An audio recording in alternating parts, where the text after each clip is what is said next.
also turn the light on. But I'm trying to see something real quick on my paper.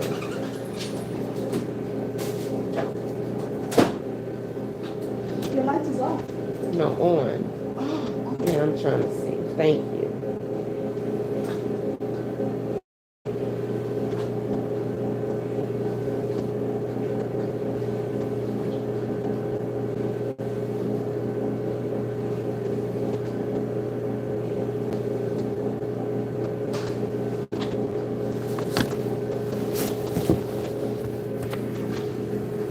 Hey, y'all.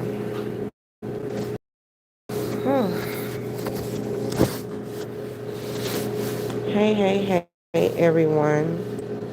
Happy Friday. Happy Friday to everyone.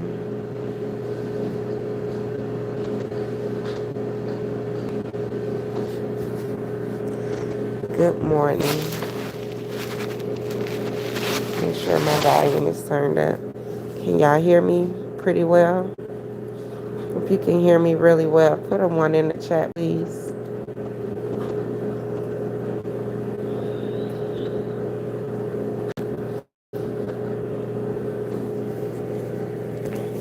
If you can hear really well, put a one in the chat, please. Okay, I see the ones. Hey, Miss Faye Kelly, good morning. So, yeah, I might sound a little rough this morning because I'm not gonna lie, y'all. It's a rough day, okay? Um, I'm still in the hospital. My niece graduates today. My emotions are all over the place. The fact that, my sister is not here, the fact that I'm missing the graduation, but they're gonna have me on like FaceTime or whatever, so I'll be able to see it, but it's just really rough. I wasn't even gonna go live, but I figured let me go ahead and get it over with because y'all probably won't see me no more for the rest of the weekend, honestly. So I said, let me go ahead and go through with my promise that I made about making this video. But it's rough, y'all. I'm not gonna even pretend. I can't act like it. My voice, you can tell that, my emotions are really, really in a frenzy today. Just pray for me, pray for my family.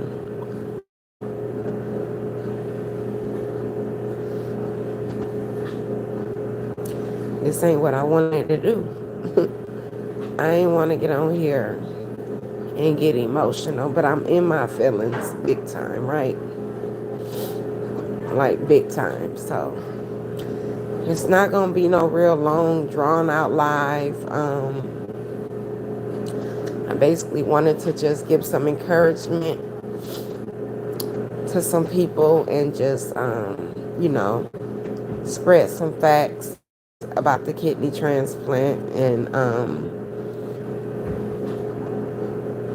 give you reason as of why I decide right now at this point in my life that I'm not gonna get one.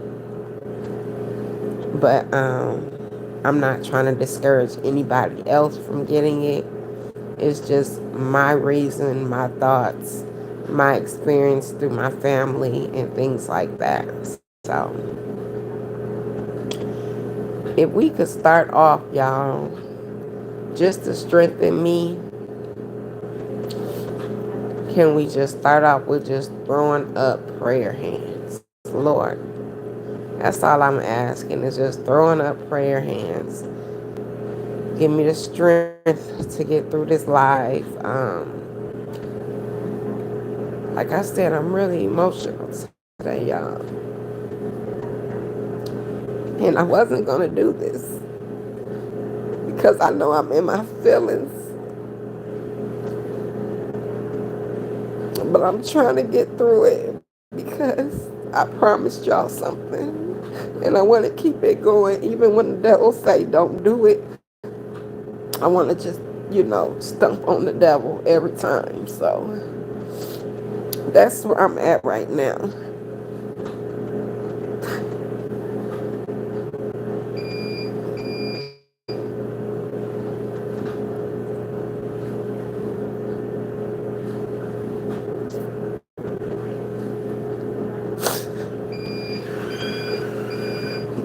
I honestly might have to call y'all back because right now it's just a little bit too much, y'all. It's just a little bit too much. It really is. I'm trying. I'm trying to get through this live. Um, I just spoke to my mom and my nieces. My daughter called me this morning. She was really upset.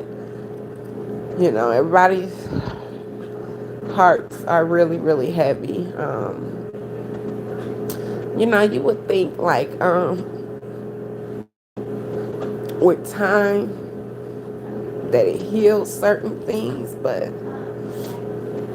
I don't think, I think 10, 20 years from now, I'm still gonna feel the same way. My heart is so broken. And they want to know what you want for dinner too.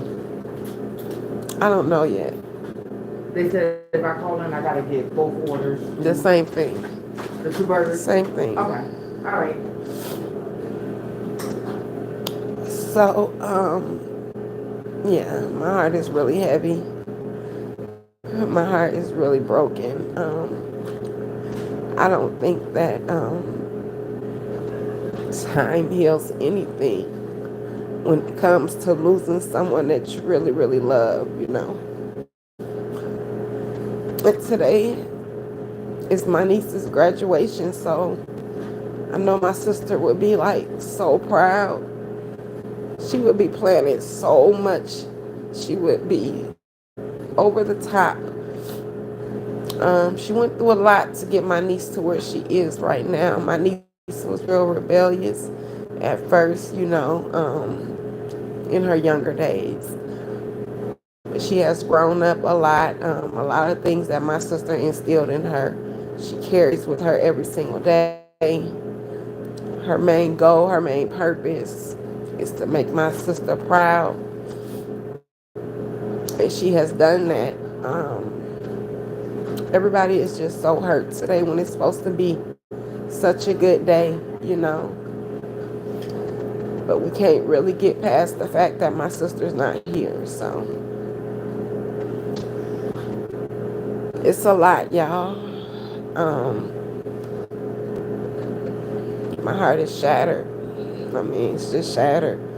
It's not really anything else to say about that. Like, my heart is just shattered. So I'm going to try to get through this live the best way that I can. But I don't want to make it last very long. It's not going to be, it probably won't even exceed an hour, honestly.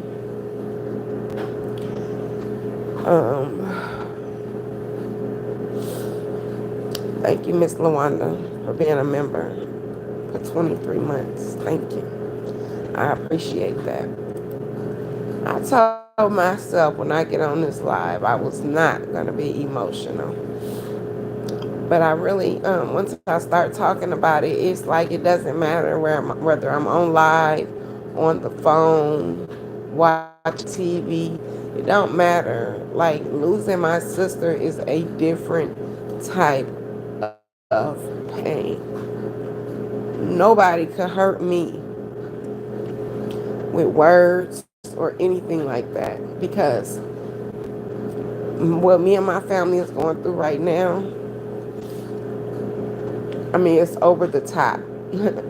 It's not it's not anything that could really feel any worse, if that makes sense.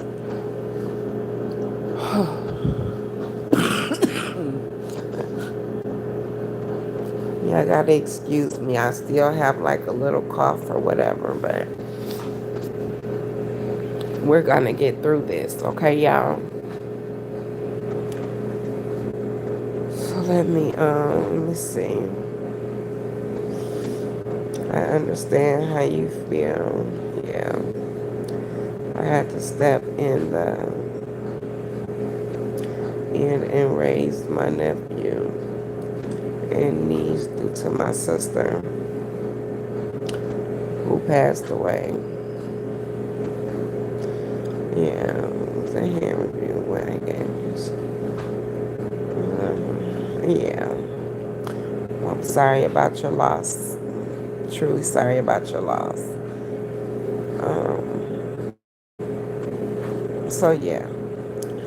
So yeah, when it comes to the kidney transplant, I'm happy that I can get on here and I have people that love me for me,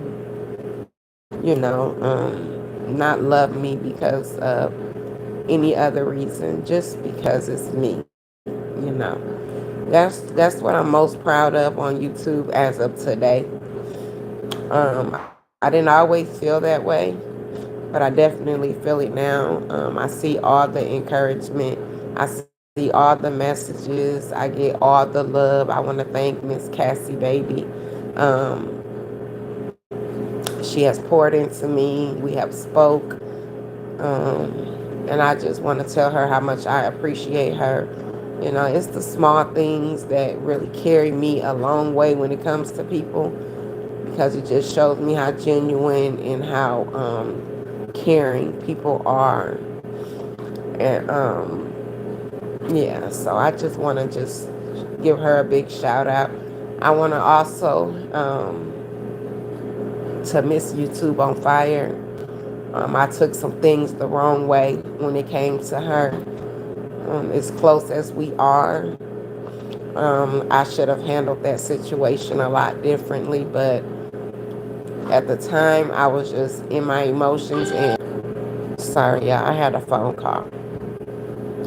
But at the time, I was just in my emotions. And I didn't know who was real and who was fake and who was for me and who was against me. So I just want to give a public apology to Miss YouTube on Fire, because she is definitely someone who I hope that will continue to ride with me, continue to support me and love me like I love her. We have actually met. She's came to my sister's funeral. She has poured into me on numerous occasions, just with her words. And I want to tell her thank you for her friendship, thank you for her love, thank you for her encouragement. And yeah, I want to tell her that I should not have handled that situation like that. We've already spoke, but I wanted to say it publicly, right? So that's where I'm at right now with that. Let me see.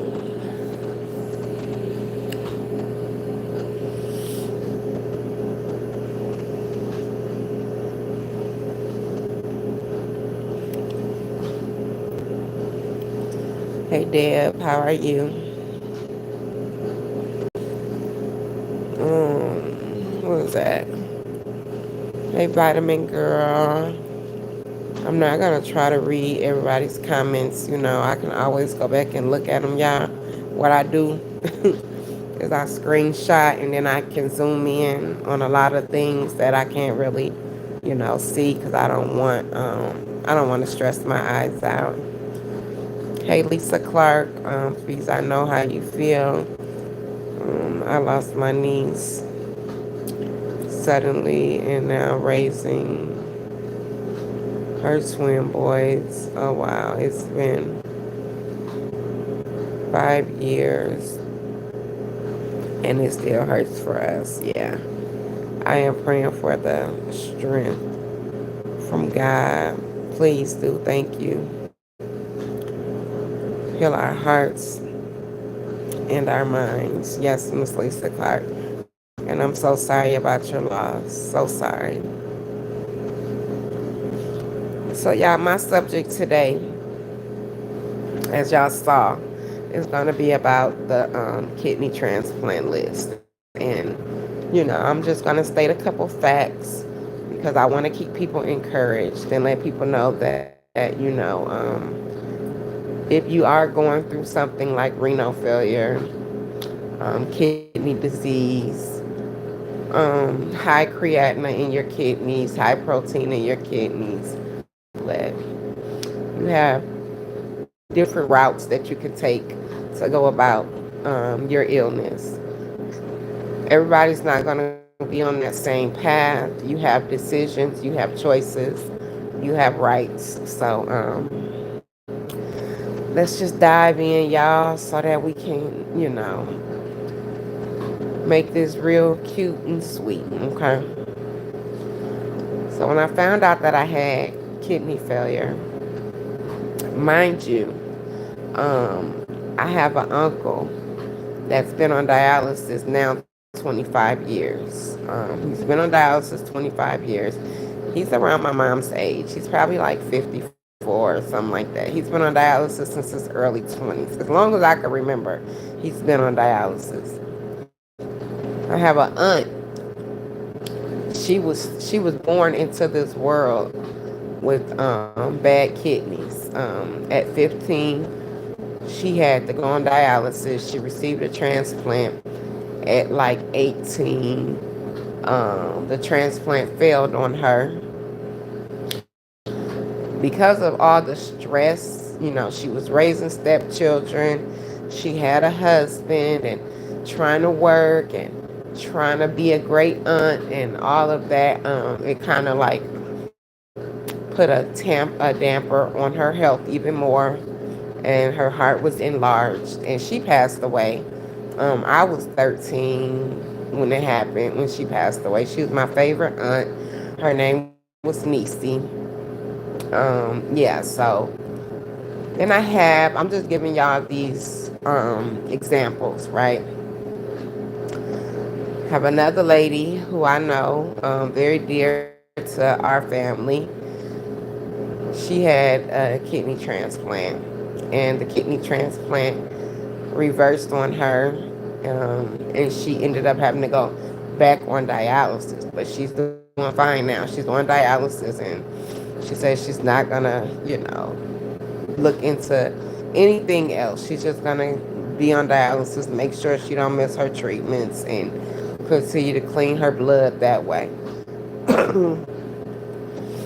So we all have choices, y'all.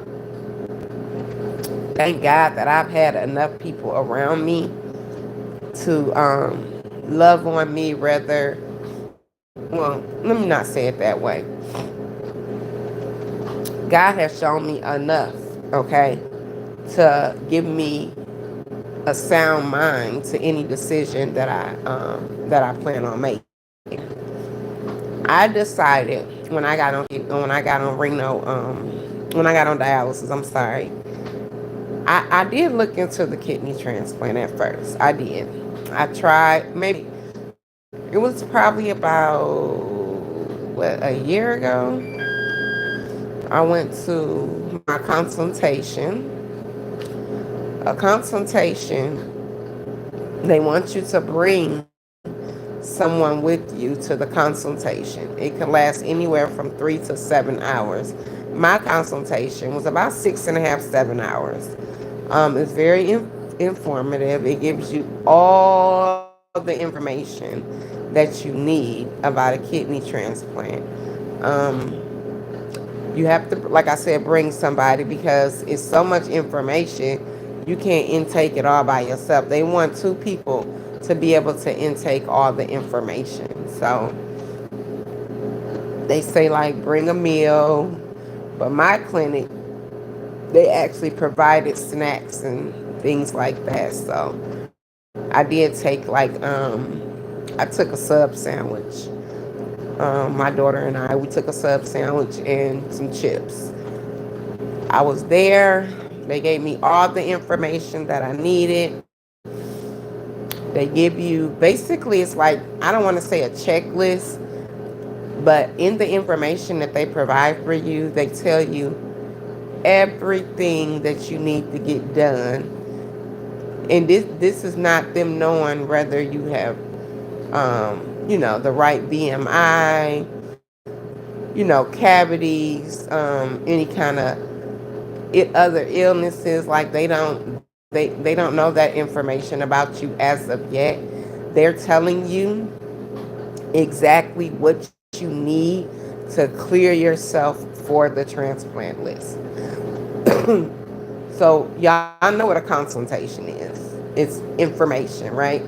So they give you all that information, and you leave there like, overwhelmed. First of all, I know I was, with all the information, all the things that they want you to do. And it's not easy. I have a cousin, he got on dialysis maybe 6 months before me.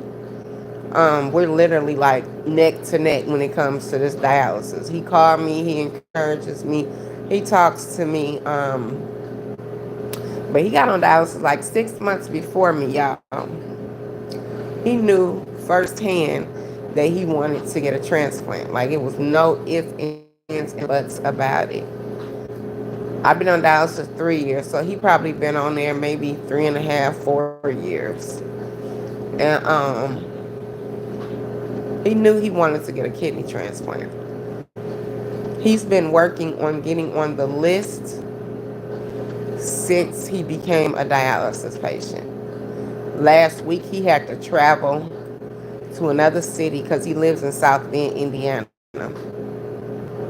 He had to travel to another city because he had to get some labs done. He had to go see some type of doctor. I'm not sure at this point. I done lost track of everything that he has to do, but it's a lot. You have to be tobacco free for at least 2 years. Not a drop of tobacco in your blood. No marijuana. No cavities. No illnesses that will affect you after dialysis go. Let me see. Hold on a second, y'all. Let me see. I'm gonna have to look at that when I get off. Okay, somebody just texted me, but I'm gonna have to look at it when I get off. But yeah, so it's a lot. You have to make sure that you don't have any illnesses that would affect you after the surgery. It's just a lot. It's a lot, y'all. Okay, and I'm gonna run down some of those facts in a moment. But I first want to start off by telling y'all why I decided not to get the transplant. And the reason I decided not to get the transplant is because, first of all, my body has been through a lot ever since I was 17 years old.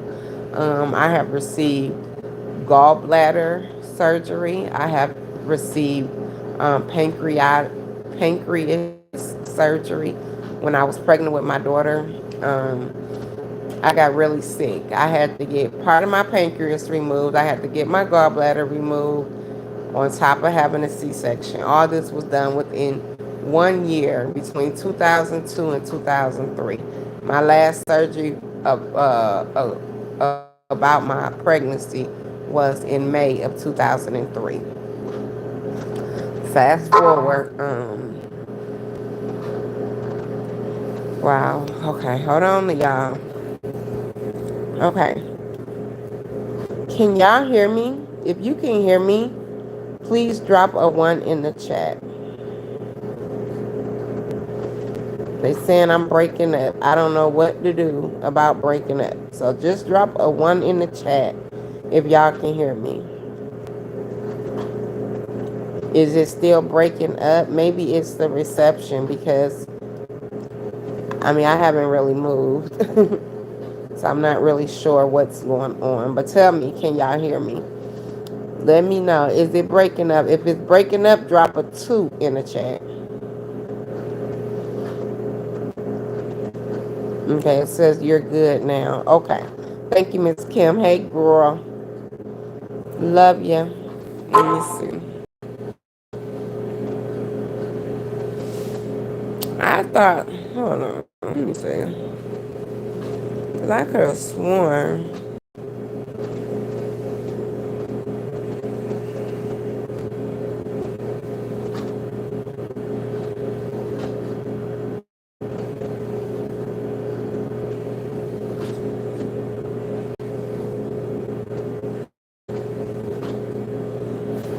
Okay.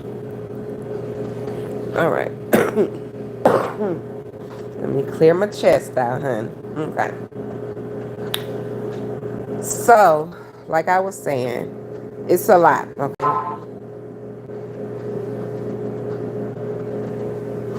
It's a whole lot that you have to do in order to prepare for the even. And this is just to get to the list. Okay. This is not to get the kidney. This is not any of that. This is just to get on the list. Okay.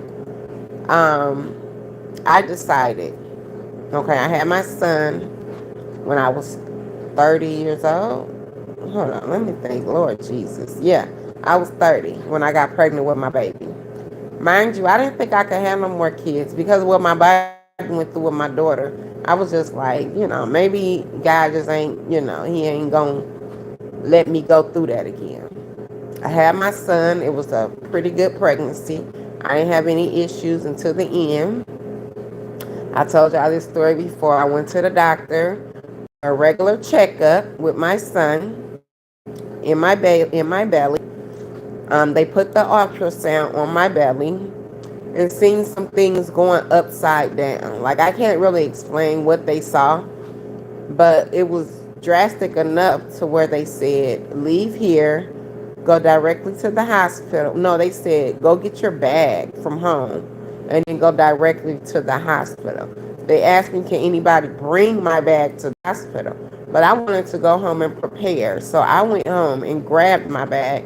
Well, it wasn't even ready. I had to pack my bag because I wasn't prepared. I was like 29 going on 30 weeks with my son. And they were like, go straight to the hospital. Some things are turning upside down. We have to make sure you and the baby is safe. Now, mind you, let me rewind real quick, y'all. When I was pregnant with my daughter, I was at home. I had just got out the tub, and I felt a lot of pressure at the bottom of my stomach. And I didn't understand why. So I was only 16, right? My mom took me straight to the hospital. When I got to the hospital, they said, you have pancreatitis and I want to be very thorough with y'all, okay? You have pancreatitis and you have preeclampsia. Now, a lot of women deal with preeclampsia, but not so much pancreatitis. They do deal with preeclampsia.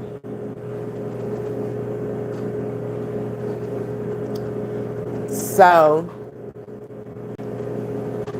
the way they explained it to my mom, they said that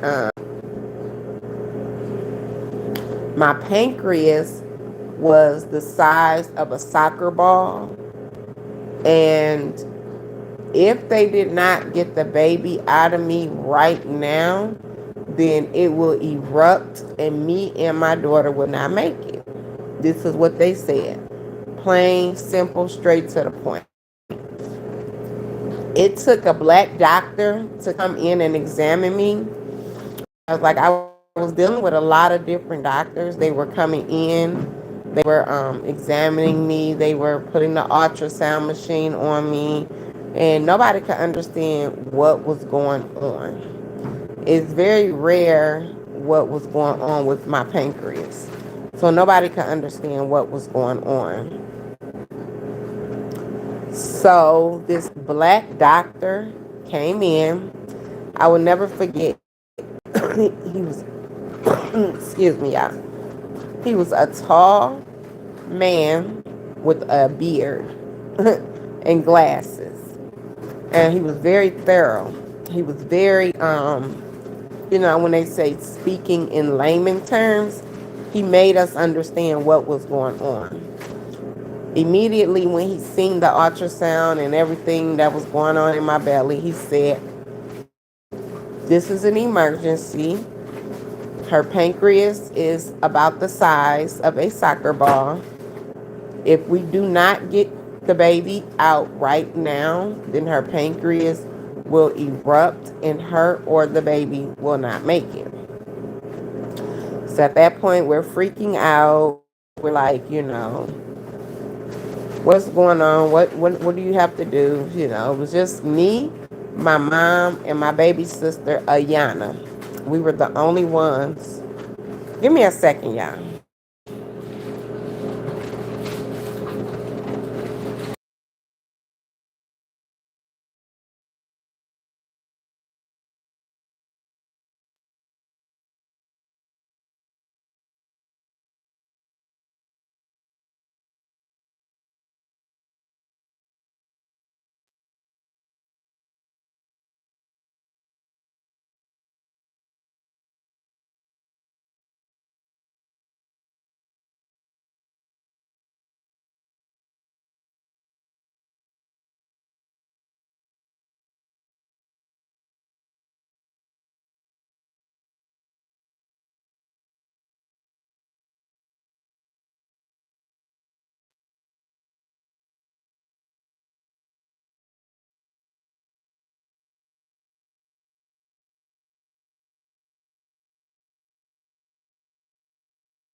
Yeah, she came in making all that noise, so I wanted to wait until she left.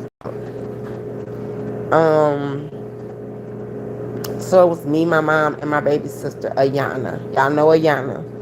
Um, yeah, it was just us, and I remember looking over at my baby sister. She was so upset, crying. My mom was in a frantic, face bloodshot red. You know, no one knew what was about to happen.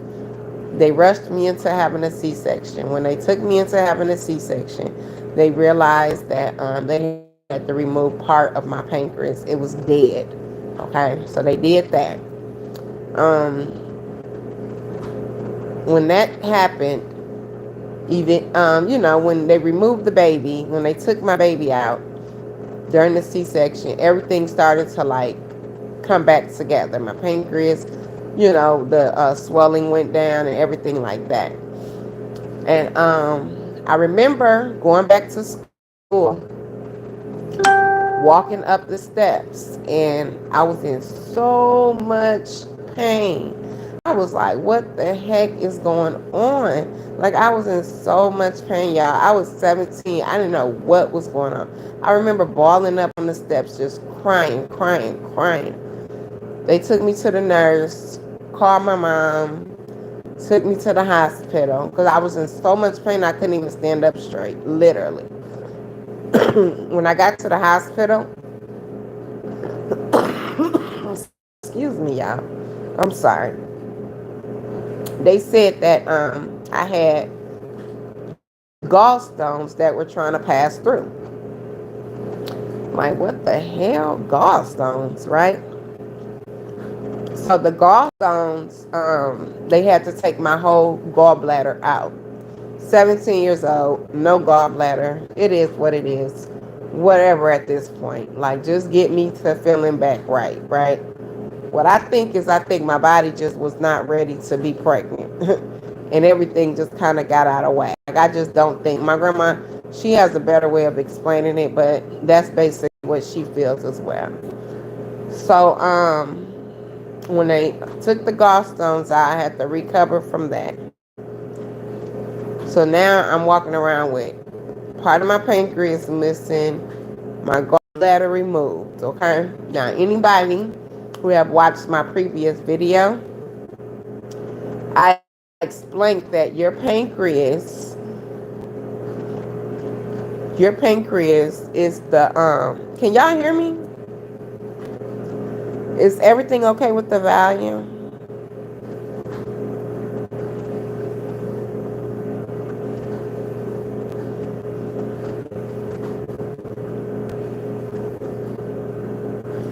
Because the comments are not moving. Okay, you hear me. Okay, good. Okay, maybe y'all just ain't got nothing to say. But yeah, so I explained a while ago that your pancreas produces the insulin for your body, the insulin that you need to break down the carbs and everything else that turns into sugar.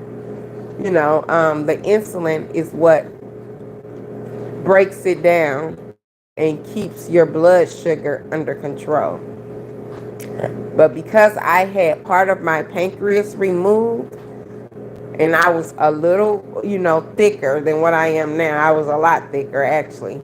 I was never really fat. I was always just really thick. Had big hips, thighs, shaped, kind of shaped like, just a thick woman, My whole family is like that. My mom, my sisters, like everybody has big hips, big thighs. So I didn't have enough insulin coming out of my pancreas due to the fact that I had to have part of my pancreas removed. I didn't have enough insulin coming out of my pancreas to break down the sugars. So that turned me into a diabetic, okay? 17 years old, I turned into a diabetic due to the fact that my pancreas was not able to produce enough insulin due to my size as well. If I was this size at 17, I could have probably survived without being a diabetic, because, I'm smaller now and I probably would have had enough insulin coming out of my pancreas to break down the sugar, but I wasn't. So that's not even that's a whole nother thing. So that turned me into a diabetic. And I've been on insulin. First, they started me off on glucophage pills. If anybody know what that is, it's a horrible diabetic medicine. It's pills. It messes with your eyesight. It messes with your. I mean, it just whatever could go wrong. Taking a pill, it does that. It makes you lose weight. It makes you tired. Like, it's just not a good pill to take. It also messes with your blood pressure and other organs as well, but they ended up taking me off of that before things got to that point. I have just learned that over the years that pill is not any good. But if you're taking that, I'm not trying to discourage you because, definitely take it if your doctor is recommending that. But it's just a rough pill. It's a rough pill to take. So fast forward, I got pregnant again, 30 years old. At this point, I'm a full-blown diabetic. I'm taking insulin. I still don't have my whole pancreas. I still have no gallbladder. So, of course, I'm a little nervous and skeptical about being pregnant again because of everything that I went through with my daughter. I was traumatized, right? So, go to the doctor, emergency again, got to deliver my son. I had to do another C-section. This is 2 C-sections now. I was distraught. I was fucked up. Let's just say that. I didn't want to have a C-section. I didn't want to be cut on no more. But I was. I had to end up having a C-section. So, okay, had my son. I was good. Everything was okay. 33 years old, they started tracking my kidneys because I stayed on the doctor, y'all.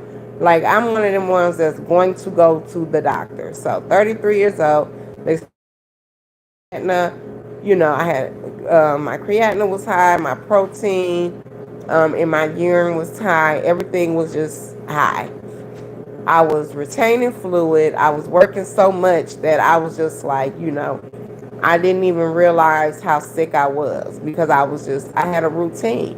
Getting up, dealing with my children, getting my daughter off where she needed to go, getting my son off to daycare at work by 10 o'clock.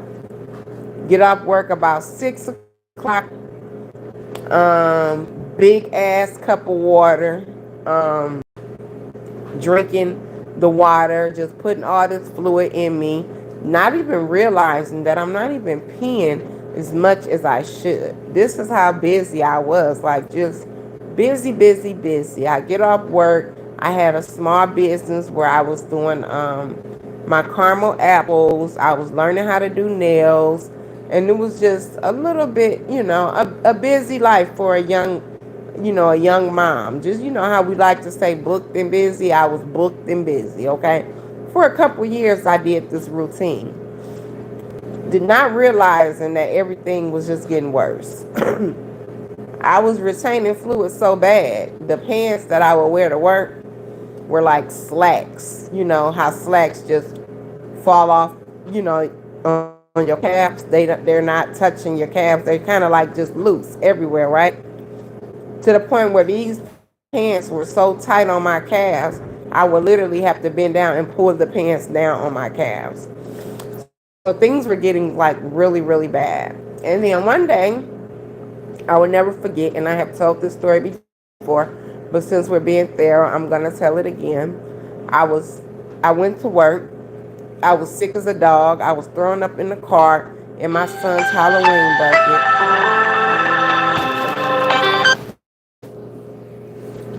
Sorry, I had a call. I was throwing up in my son's Halloween bucket. I called my friend that I worked with and told her, hey, I don't feel good. I'm about to call 911. You know, let her know what was going on or whatever. And 911 came, the ambulance came. My blood pressure was through the roof.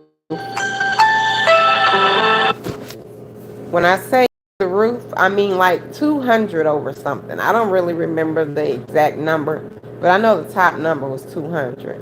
And they were like, we got to get you to the hospital. I mean, it was just bad. They scared me thinking I was having a stroke.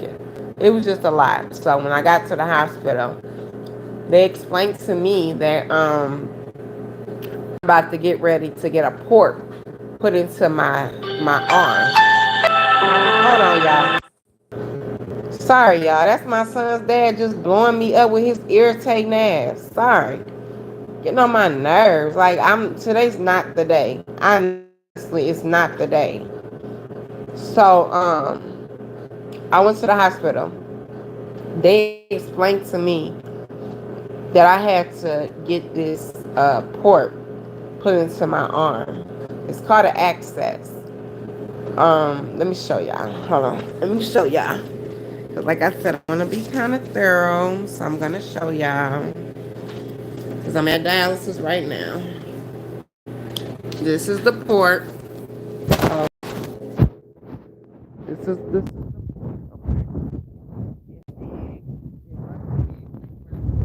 Let me show y'all. Hold on. There we go. It wasn't big when they first put it in there, but the reason that it became big is called an aneurysm in my port. And I have that because they were actually sticking me in the same place and they shouldn't have been. Like, I'll get onto that. But anyway, so they put a port into my arm, and the port takes anywhere from 6 to 8 weeks to mature. They can't immediately use it, but they knew I was about to end up on dialysis. So they wanted to go ahead and do the port so that when I start dialysis, that the port would be mature and ready to be used.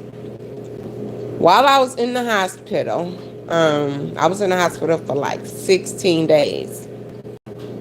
They were watching everything. My kidneys, protein, the creatinine, they was watching everything.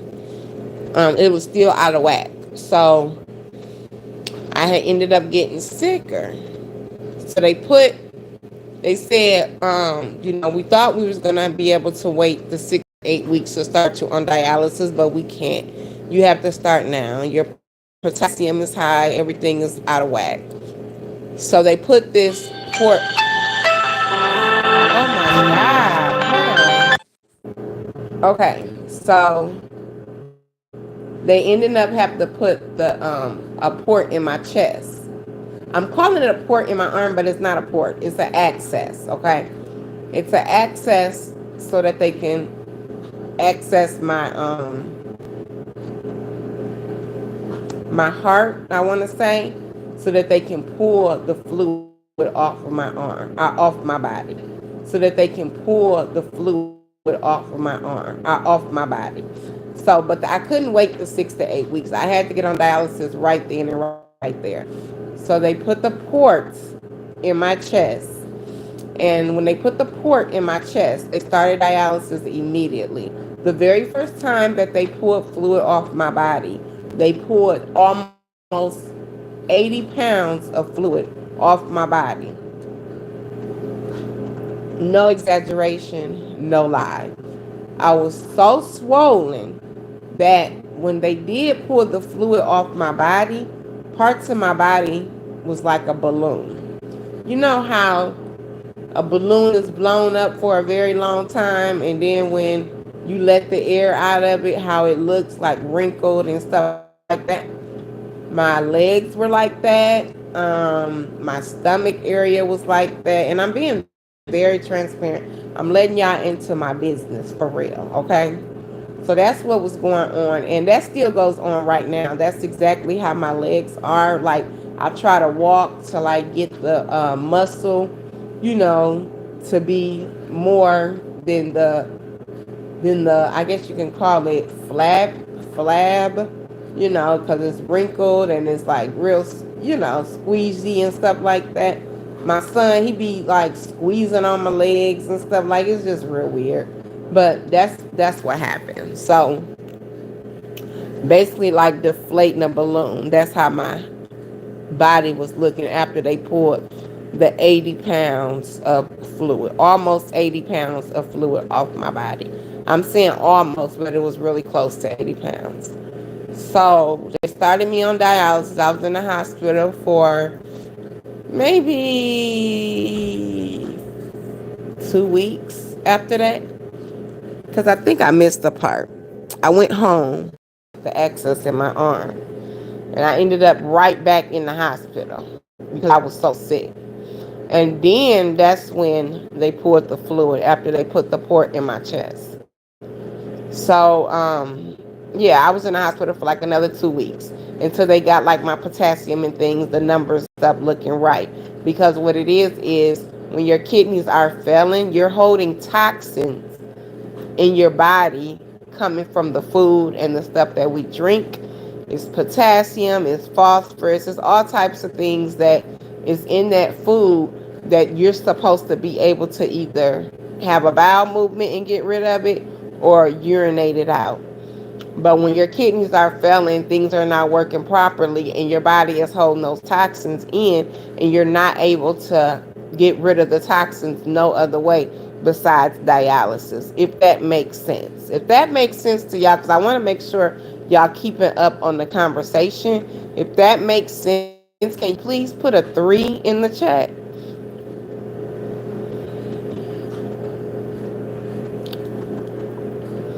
I'm waiting to see because I really want y'all to keep up with the conversation.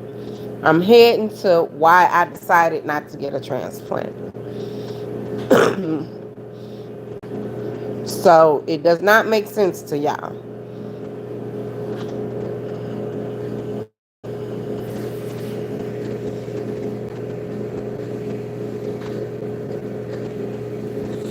Okay, I see the threes. Excuse me, y'all. I'm sorry. And I'm sorry for my phone keep ringing. Like I said, my family is busy today. Everybody's calling me.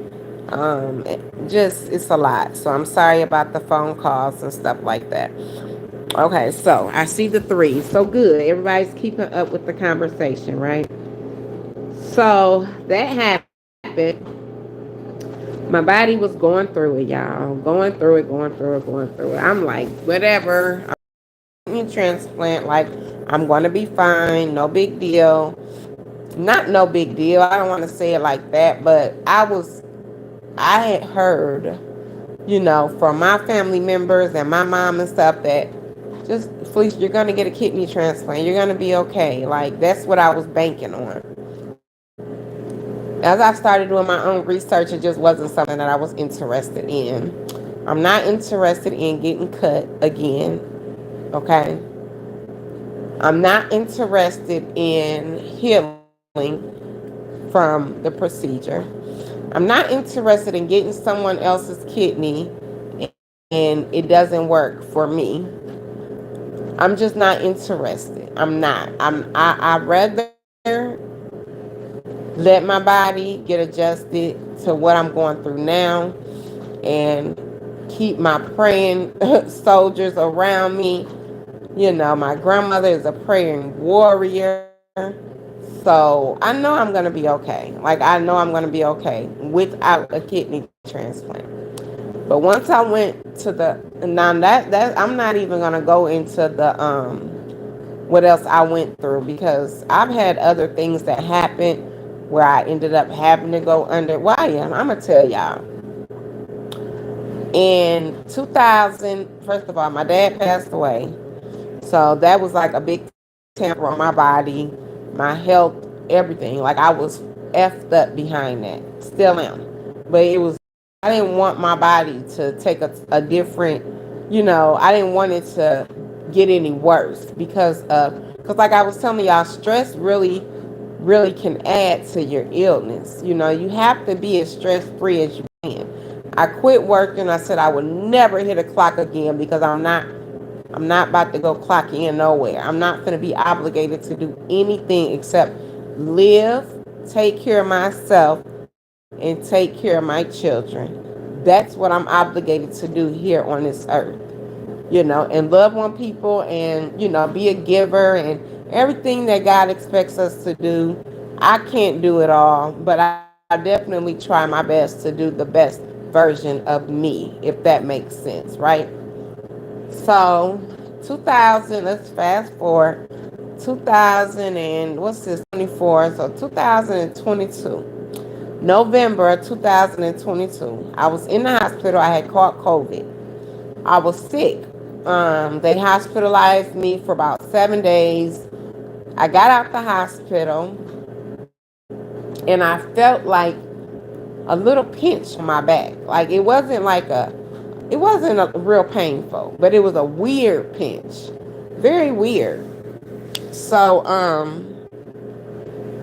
I went home because I'm like, shit, I'm out of this hospital. I don't feel, it's good. The pinch will go away. This is what I'm thinking. Getting out of the hospital now, getting discharged, I felt that pinch. I got home on a Tuesday. I had to go to dialysis on Wednesday. It was a little bit more painful. I'm like, damn, what is going on? Asking my mom, look at my back. She didn't see nothing. You couldn't see nothing. It wasn't hot like, how infections get hot. None of that. So it was just really weird. So I'm like, damn, what is going on? Wednesday it was bad. Thursday it was worse. Friday I could not even sit on my ass, y'all. I had to sit on the side of like on my hip when I was at dialysis. It was really, really bad. So I ended up going to the hospital because y'all know I don't play. Went back to the hospital. They say they don't see nothing. They put me on all this pain medicine because I was in excruciating pain at this point.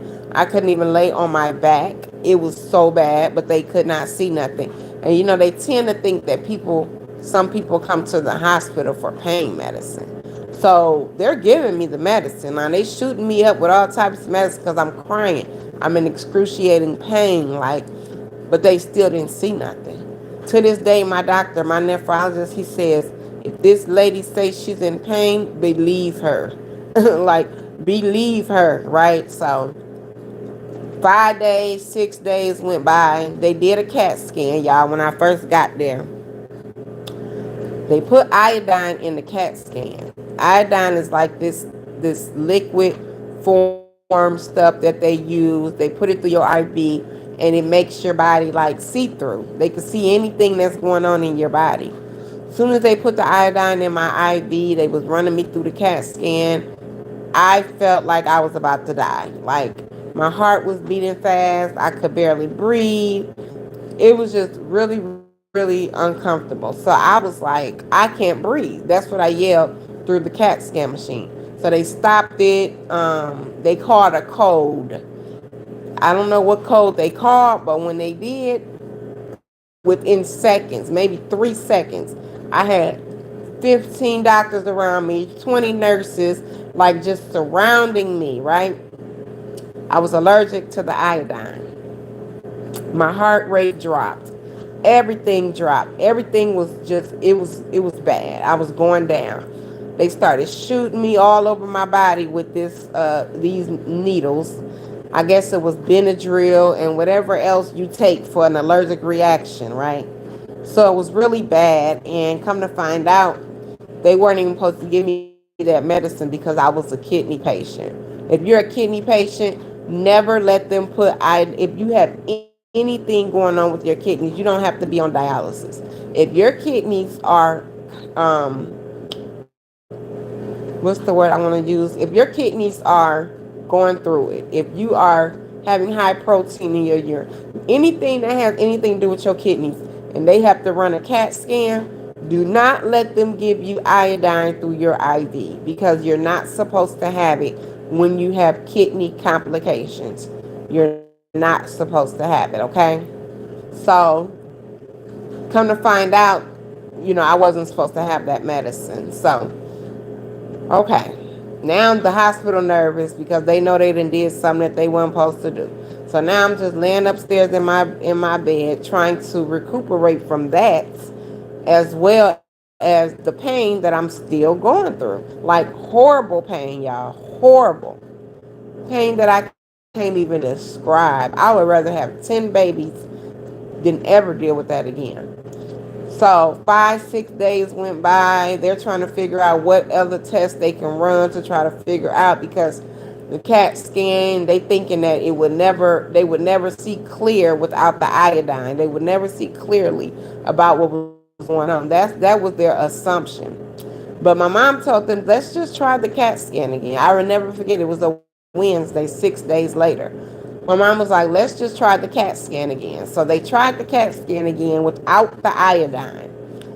And they seen full flesh eating bacteria infection. Now they say you only get that type of infection when you go into a lake or something like that. But that's absolutely not true because Lord knows I ain't been in no damn lake. It was November.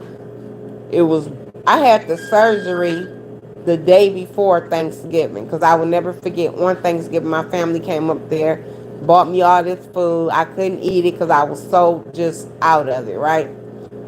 But when they took me into surgery, they seen that I had flesh eating bacteria into the CAT scan. I'm sorry. They seen that I had flesh eating bacteria infection.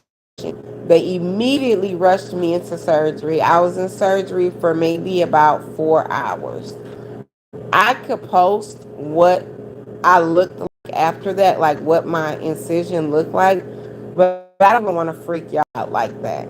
Just imagine a grown man, his open hand. That's how big my incision was after surgery. It was huge. So when people get on here and say, "Oh, she got holes all in her body," like that's crazy that y'all would even like say anything like that about people because y'all don't even know what I went through with that surgery. Like that was way worse than even getting on dialysis. It was so horrible. So I have flesh eating bacteria infection. I was on a wound vac for a year. I could not shower. All I could do was wash up. It was just horrible. It was really really bad, y'all. So pressing forward, I did end up getting a consultation for the kidney transplant. I decided after that I just wanted to see what was required and if it was easy, if it was hard. Like I just wanted to see for myself. So I went to the consultation, me and my daughter.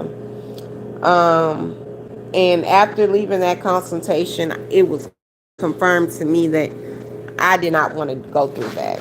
I did not want to go through another surgery, such a major surgery.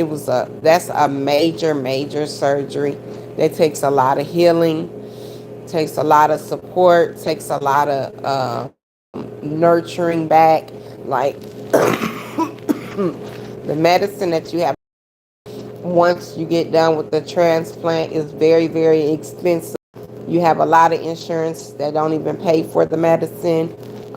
It's just like something I decided not to do due to the fact that it could reverse a lot of things. A lot of things. There was a lot of reasons, but That was my main thing, is that I didn't want to go through another surgery. I did not want to heal from another surgery. I did not want to take the chance of having a kidney that would burst on me due to the fact that I already have health issues that is the reason why my kidney failed in the first place.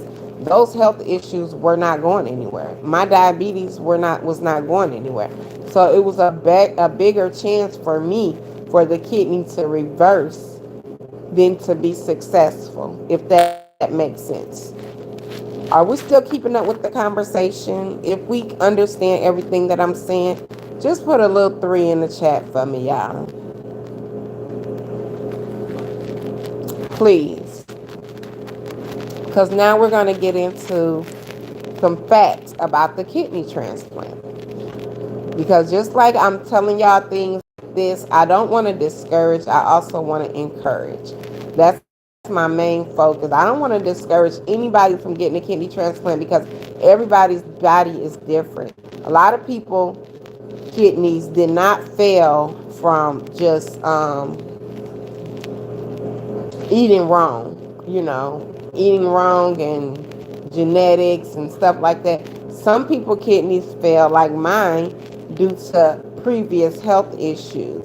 So if I'm having those same health issues, getting a kidney transplant, it's like almost like putting a band-aid on a gunshot wound, because there's no guarantee that the kidney is going to work, even with a person that does not have diabetes and high blood pressure and stuff like that. There's no guarantee, but if you do have those issues, you have a greater chance of the kidney not working for as long as it's supposed to work, because those health issues are still in place. I'm glad that makes sense to y'all. Okay, so we're gonna move right along.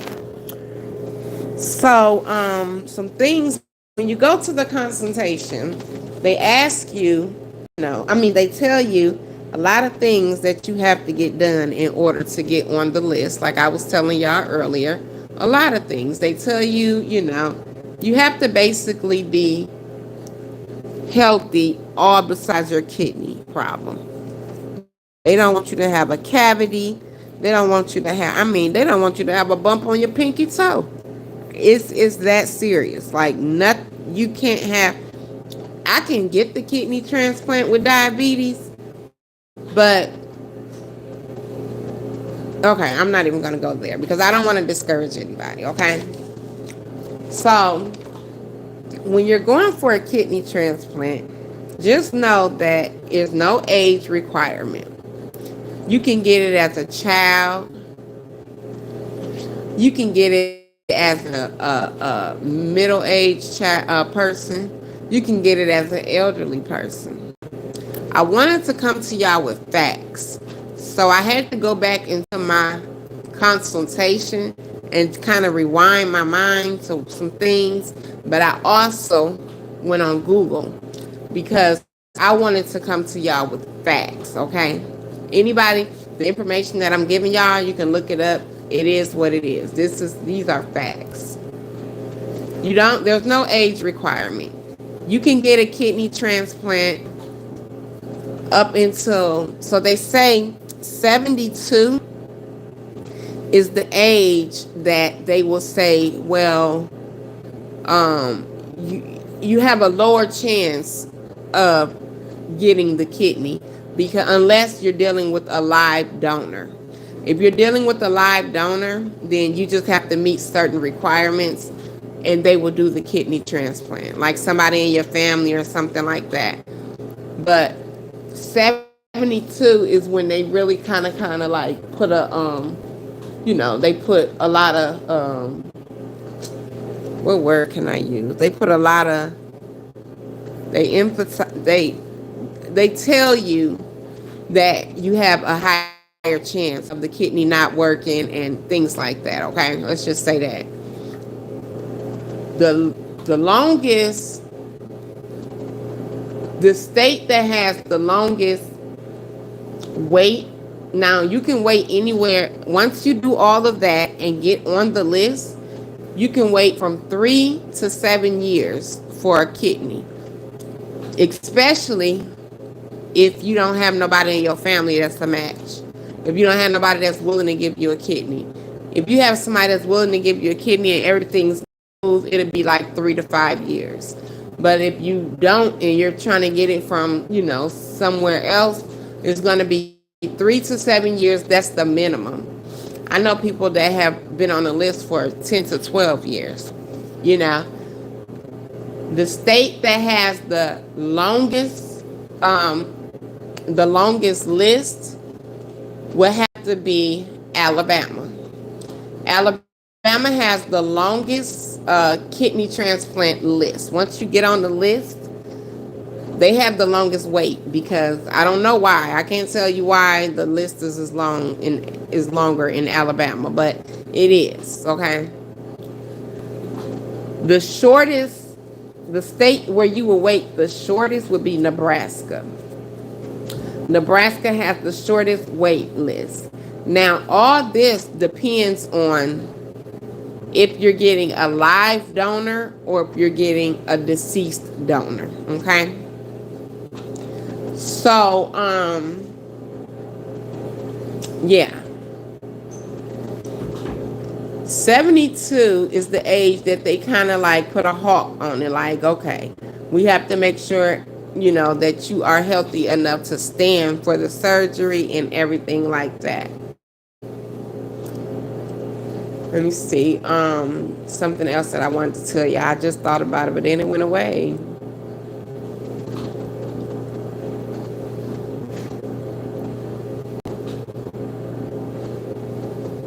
If you're getting a live donor and it's somebody in your family and everything goes smooth and you don't have to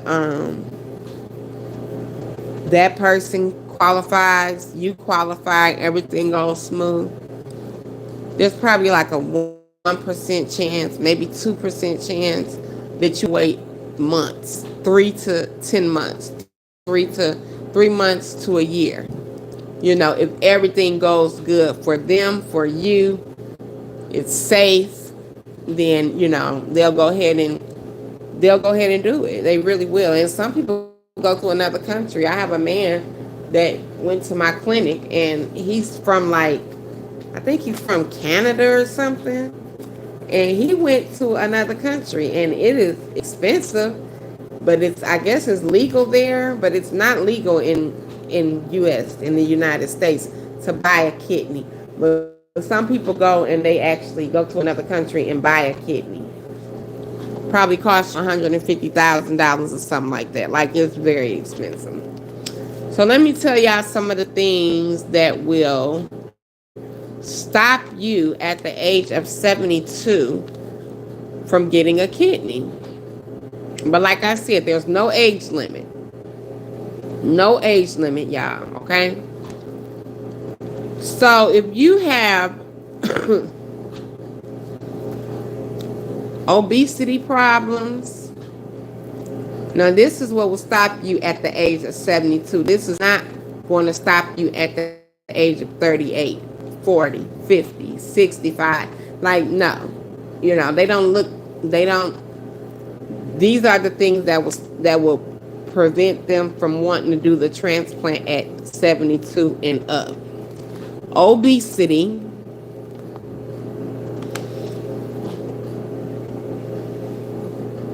any type of artery disease, any type of vascular disease, any type of cancer that has came back or that is current.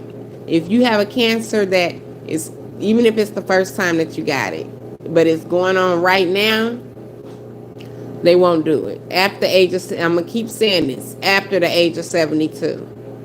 If you have a cancer that is reoccurred after the age of 72, they won't do it, okay? Let me see.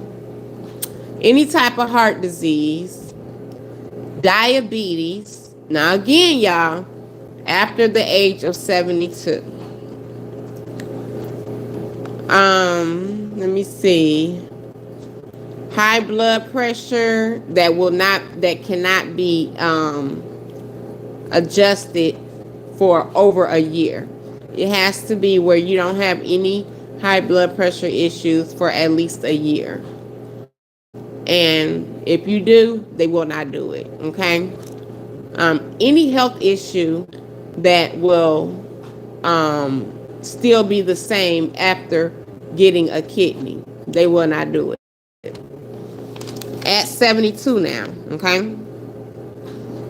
Let me see. Because it was something else. Yeah, I know my eyes bad, but I had wrote something down. Any health issues that will not improve. I think I just said that, but I didn't say it right. Any health issues that will not improve after receiving a kidney. Okay. Now, if you receive a kidney from a younger donor than you have a better chance of. First of all, it takes a really long time to adjust to that kidney. If you receive a kidney from someone that is younger than you, like a lot younger, like, like a teenager, and you're a grown woman, it will take a minute for your body to adjust to that kidney. But if it's somebody around your age and healthy, then it won't take as long for your body to adjust to that kidney. If that makes sense. Does that make sense to y'all? Put a 1 in the chat if y'all understand what I just said.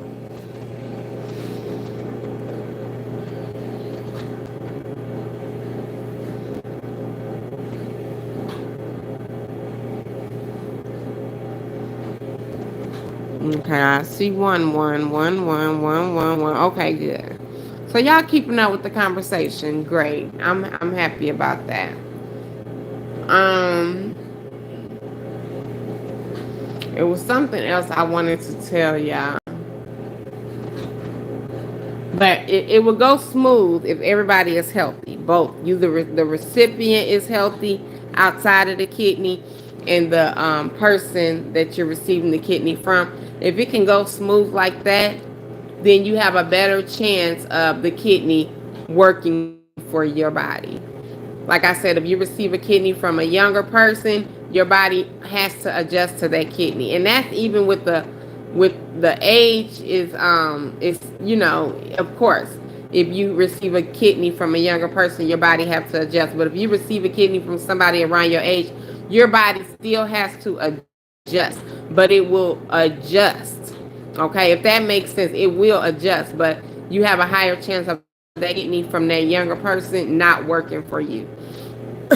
Also, if you have like any type of infections going on in your blood or anything like that, they're not going to give you a kidney if you have already let me see, I want to explain this right. And this is only at the age of 72. Because anything before that, it can be fixed. But they don't want to put more on your body. Once you get older, things get more difficult, things get more complicated. It could be done, especially if you're dealing with a live donor. If you're dealing with a live donor and you're 72 years old, say you have a daughter that's 50 and want to give you her kidney, as long as she's healthy, as long as you're healthy, they'll go ahead and do it. They'll go ahead and do it.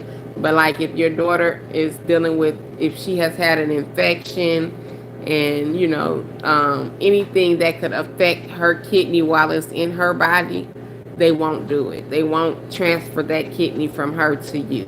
Even if the infection is no longer there, they won't do it. So these are just some facts of encouragement for people. I'm not a doctor. Let me say that I'm not a nurse. I don't work in the medical field. I literally have to find this stuff out, just researching and things like that, and from my own experience dealing with my family members, dealing with myself, and things like that. Things can always be okay if you keep your head up, y'all.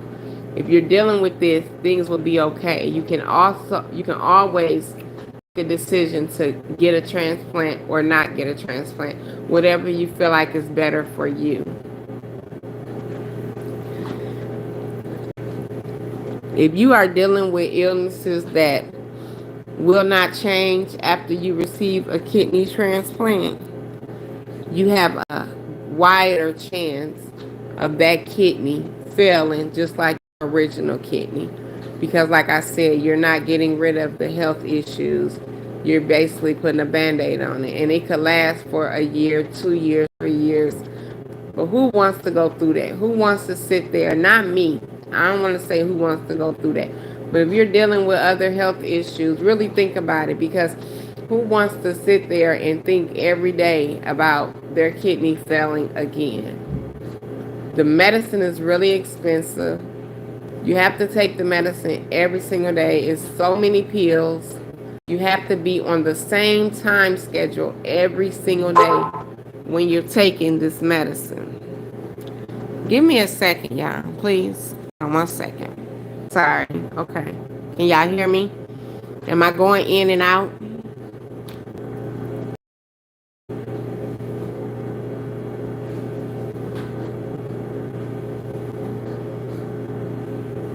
I am going in and out, or y'all can hear me. Just put a one in the chat. Lord, I'm so tired of the volume, honey. It's getting on my nerve. I see you looking, say she can hear me. I want to encourage people. Okay, y'all can hear me. I want to encourage people to do whatever is best for your body. If you feel like that's going to get a kidney transplant, then go get one. Do the work, get on the list, get you a kidney transplant. But everybody is not willing to put their body through anything else than what it's already going through. And that's my story. I'm not speaking for nobody. I'm not speaking about anybody.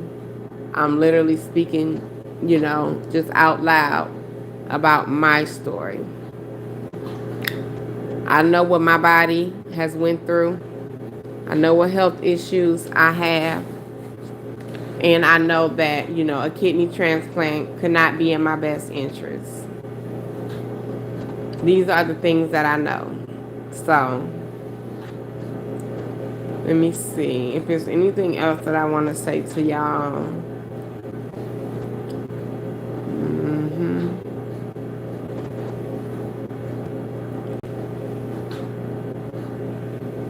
The weight definitely depends on the state, though. I don't want to say to nobody, oh, 3 to 7 years you'll have your kidney. That's just absolutely not true. It's billions of people on the kidney transplant list. Billions.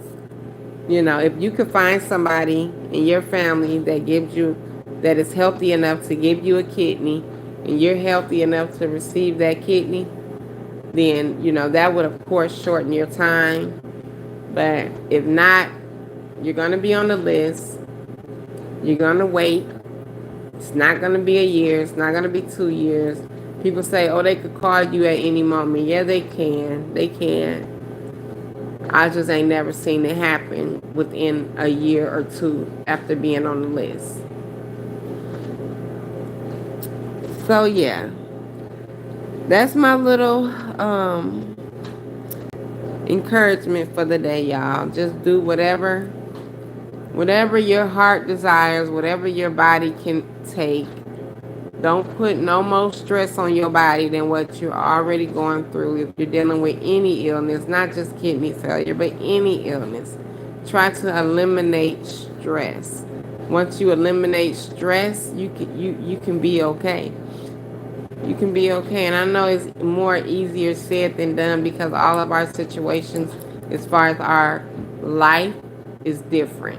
Some people have to, continue to work, because if they don't, they have kids and they have to pay bills and they have to take care of their kids. Now, as far as like with financial, how that goes, once I got on dialysis, I didn't have to do anything. They came to my room. They did my social security application. They pushed the process. So I had my social security. Let me see, I got on dialysis in January. I probably had my social security by like May, maybe April or May. And I have been living off my social security since then. It's not a lot, but God allowed enough money to touch my hands so that I can continue to take care of my son. I can continue to pay my bills. I was living with my parents when I received my social security. I had moved back in with them because I was so sick. I didn't want the responsibility of nothing except taking care of myself. That's it. My dad was helping me with my son, and they was like, come back home. No, no, it wasn't anything to think about. My parents are really, really supportive when it comes to, their kids and their well being, health wise, and things like that. I wasn't paying no bills, nothing like that. It was all good. My dad paid off my last 2 months on my lease. I moved in with my parents. I received my social security. I looked out for my parents because I had a little bit of back pay. Looked out for my parents, and me and my kids have been. My daughter, thank God, was old enough where she was working, doing her own thing with her income, and only thing I had to worry about was really my son. So it was set up the right way. Once I received my Social Security, I let things roll for about a couple months. Moved back out, got another apartment. My son and I have been living off the Social Security since then. So I don't stress about money. I don't stress about bills because I pay my bills. As soon as my check come, I pay my bills. I pay my rent. I keep it pushing. Anything extra come across me, I take care of my son. You know what I'm saying? He don't require a lot. Shoes, haircut, clothes, and food. And if I want to take him out and do a little extra adventure or something, then I do that. But my baby is very humble. He knows his mom is sick. He helps me 1,000%. He don't complain. My daughter don't complain. They help. And I couldn't have asked for a better set of children. Let me see some of y'all comments, and then I'm gonna get up off here, y'all, because I'm at dialysis and I just want my mind to rest for a second. This live went on for an hour and 24 minutes, so I did really good. The prayers worked because I didn't think at the beginning of this live that I was gonna be able to accomplish what I wanted to accomplish, but I did. And I just want y'all to put a 5 in the chat if y'all understood this information, if I spoke well about the information, if I was informative enough for y'all. Like, just put a 5 in the chat if y'all feel like this was a successful live altogether. If you feel like I could have told you more or I could have did more, put a 0 in the chat.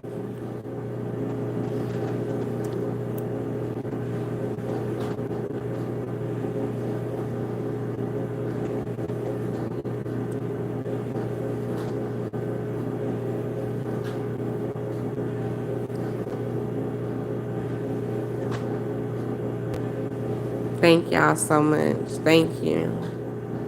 Cassandra say 5. It was awesome, Fee. Thank you. Okay, 5s. Love you, Fee. I love you back. Who is that? Combos with Candace. Girl, you know I love you, girl. You already know. You already know, honey. Okay, Scorpion Queen. I love I love this commentary. Okay. Thank you, Scorpion Queen. I love you too, girl. Let me see. I will catch the replay. Please do. Okay, I see all the 5s. You did great, Fee. Okay, thank y'all. Thank y'all so much. I don't want to hold y'all Friday up too long. I'm going to call and check on my baby. And make sure my daughter got everything she needed to get together for the graduation.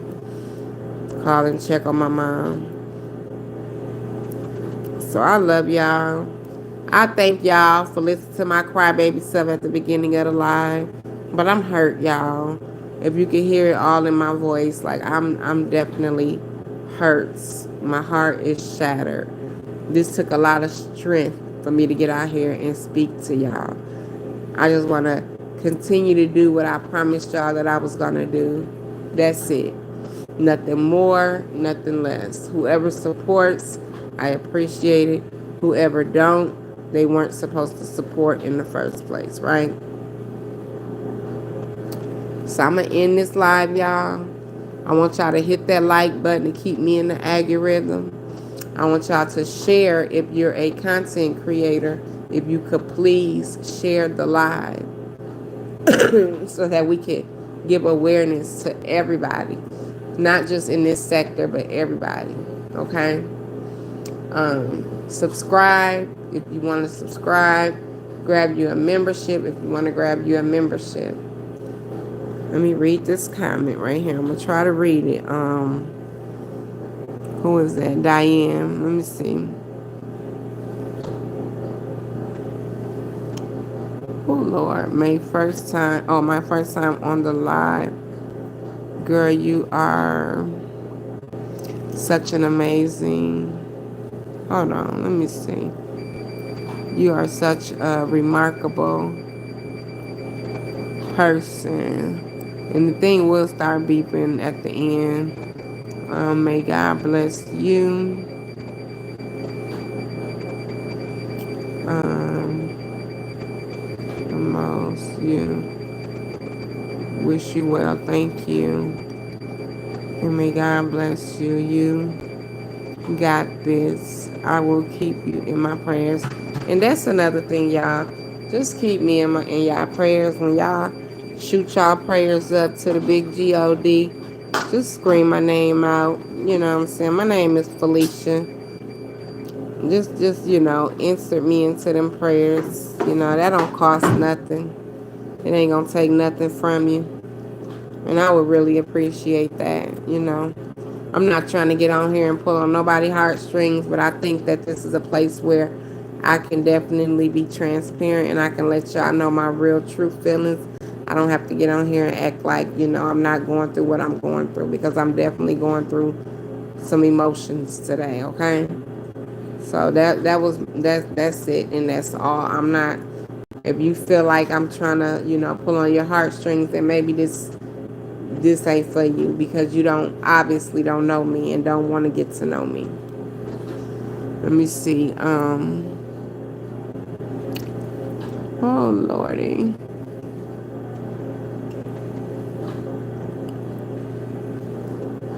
God said, "Do not pour and with your granny, for I am you. God, I will help you. I will give you strength. I will wake you up with sacrifice and love." Thank you. Who is that? Lily. Thank you. Thank you for that scripture. I appreciate that. So yeah. When my husband started dialysis, his doctor told him that tea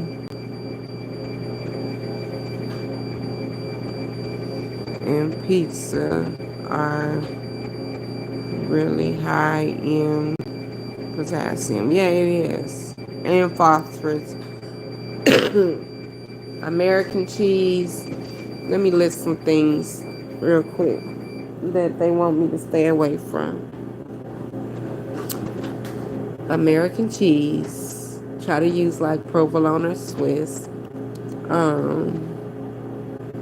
Orange juice. Oranges.